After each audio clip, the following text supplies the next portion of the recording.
जप्ती वाल्मिक कराड याची सर्व स्थावर मिळकत चल आणि अचल हा जप्तीचा जो आम्ही सरकारतर्फे अर्ज दिला होता त्याला आज वाल्मिक कराडने न्यायालयात वकिलांच्या मार्फत उत्तर दिलेलं आहे।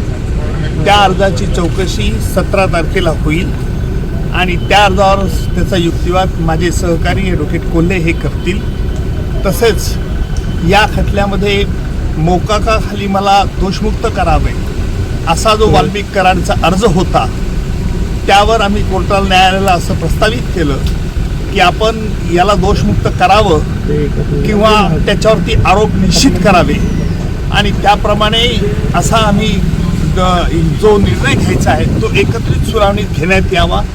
अर्थात त्यावरती न्यायालयाने आणि अर्थात बचाव पक्षांच्या वकिलांची हरकत असल्यामुळे बचाव पक्षांच्या तर्फे असं सांगण्यात आलं की प्रथम दोषमुक्तीतून त्याला मोकाखातून त्याला मुक्त करावं, या अर्जावरती चौकशी व्हावी, त्याला आम्ही हरकत नाही असं म्हटलं आणि म्हणून आता वाल्मिक कराडला मोकाच्या तरतुदी लागू होतात किंवा कसं यावरचा 17 तारखेनंतर युक्तिवाद होईल।